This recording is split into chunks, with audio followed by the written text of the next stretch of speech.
ዛሬው እውነተኛ ታሪክ ደግሞ እናንተ በጠይቃችሁ መሰረት ስለ ስኪን ዋከሮች ወይም ቆዳችሁን ስለሚቀይሩ ጠንቋዮች ነው። ስለ ስኪን ዋከሮች ብዙ ታሪኮች ይነሳሉ። ነገር ግን ትክክለኛ መረጃ ያላቸው ምንም አይነት ፍንጭ የሚሰጥ መረጃ የለም። ግን ከሚወራላችሁ አንዱን ታሪክ መርጬ ይዤላችሁ መጥቻለሁ። ስኪን ዋከር የሚለውን አስተሳሰብ ደግሞ ከየት ተነስቶ እዚህ እንደደረሰ መጨረሻ ላይ የምነግራችሁ ይሆናል። ወደ ታሪኩ ልሰዳችሁ። ዩታ በምትገኘው ሚሳ የምትባል አካባቢ የሚኖር ትንሽዬ ልጅ የበግ መንጋዎችን በመጠበቅ ላይ ያለ ከሌሎቹ በጎች ለየት ያለ ባህሪ የያዘ በግ ያለ። በጉ የማይከደኑ ፍጥጥ ያሉ አይኖች አሉት። እንደ ሌሎቹ በጎች አይጮሁም፣ ለየት ያለ እንቅስቃሴም አይታይበትም። ልጁም ምን ሆኖ እንደሆነ ለማረጋገጥ ብድግ አለና ወደሱ ሲጠጋ በጉ ቅርጹን እየላወጠ መቀየር ጀመረ። ብድግ ብሎ በሁለት እግሩ ቆመ። ቆዳዎቹም ረግፈው የበግ ልብስ የለበሰ የሰው ቅርጽ ያለው ነገር ሆነ። ልጁ ደነገጠ። ሰውነቱ እንደፈለገው ሊታዘዝለት አልቻለም። በዚህ መሃል በጆሮ ቅርጹን የቀየረው ነገር መጥቶ የሆነ ነገር አለ።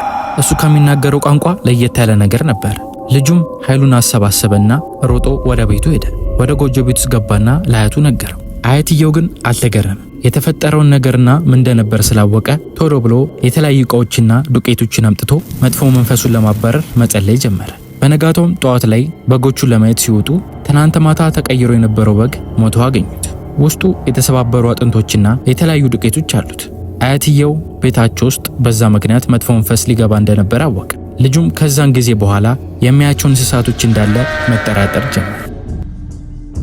ስኪን ዋከርስ የሚባል ነገር መነሳት የጀመረው ናቫሆ ከሚባሉ ኔቲቭ አሜሪካኖች ነው። ይሄ ነገር ለነሱ ልክ እንደ ባህልና እንደ አስተሳሰብ ነው። በመላው የናቫሆ ጎሳ ላይ አንድ ናላዶሽ የሚባል መጥፎ መንፈስ የሚያመጣ ጠንቋይ ነበር ተብሎ ይነገር ነበር። ማታ ማታ እየጠነቆለ ወደ ተለያዩ እንስሳቶች ይቀየርና እነሱ ላይ መጥፎ መንፈስ ያሳድርብናል ብለው ያስቡ ነበር። የናቫሆ ሰዎች ከነሱ ጎሳ ውጭ ላለ ሰው ስለ ስኪን ዋከሮች አያነሱም ነበር። ስለ ስኪን ዋከሮች ደጋግሞ ማውራትና ለማያውቁት ሰው ማውራት መንፈሱን ይጠራዋል ብለው ያስባሉ። ይህ አስተሳሰብ ወርዶ አሁን እስካለንበት ዘመን ድረስ አንዳንድ ቦታዎች ላይ ስኪን ዋከሮችን አያናቸው እየተባለ ይነሳሉ። ነገር ግን ካፍ መረጃ ውጭ የተረጋገጠ ነገር የለም። ስለዛ የሚያስፈራ ነገር የለም ማለት ነው። እናንተ ስለ ስኪን ዋከሮች ምን ታስባላችሁ? እስቲ ኮመንት ላይ ንገሩኝ።